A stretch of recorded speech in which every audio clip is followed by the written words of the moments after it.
Want to know a little bit more about Botox? Stay tuned because I've got lots more info for you here. I'm Ziggy from Look 10 Years Younger, and Rachel on Facebook has asked the question, what should she expect from Botox? So let's take a look at that.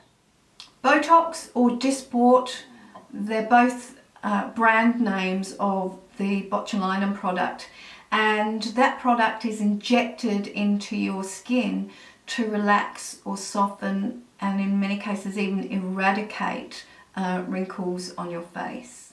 A trained practitioner will use super fine needles. Seriously, they're really super fine, and that helps to relieve any minor pain that you get from an injection. But also they will often use tiny little freezer packs, and they will press those onto your skin just for 20-30 seconds before they inject, and that's enough to really cool the skin and numb it from any injections. So you might have them here, you might have wrinkles here, you might have crow's feet. Those are the best places for Botox to work: the frown lines, the 11s and the crow's feet. And so if the freezer packs are put on to those areas for 10 or 20 seconds beforehand, it can numb the skin, and it makes sure that any of those injections with those really tiny superfine needles don't really hurt at all.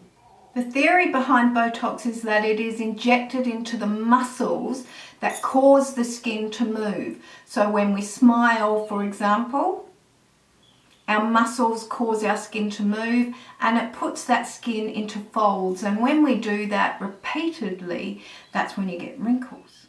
Botox acts to relax or in fact paralyze those muscles, and that might sound pretty radical, but seriously it's not a big deal when it's done properly, because it relaxes whatever muscles it is that you're injecting them into. Let's say for instance around the crow's feet here, you would have injections around that area there, and it relaxes the muscles that push the skin into those folds that forms the crow's feet.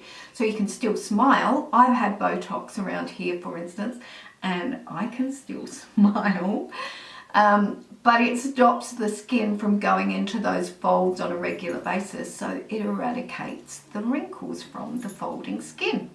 Now, because you have had injections, even though they're with a really tiny needle and your skin was probably numbed first, you can have tiny little bruises. I had one little bruise here, and I had one little bruise down here as well. Really tiny, really can't see them, but of course I could notice them because I was looking. So don't be surprised if you try Botox and you get the odd tiny little bruise. It will disappear within 3 or 4 days anyway.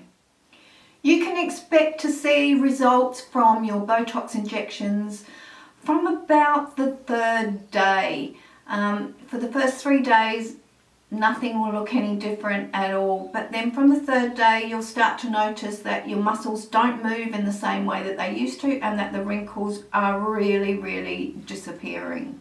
You can expect your Botox to last for anything between 3 to 4 months. For some people it lasts a little longer, for others it lasts a little less. You're going to have to test this for yourself to see how long it lasts for you, and you may actually find that in one area of your face, for instance here, that it has a different length of time for you versus here. It so much depends on how relaxed your muscles are and how much muscle memory they actually have.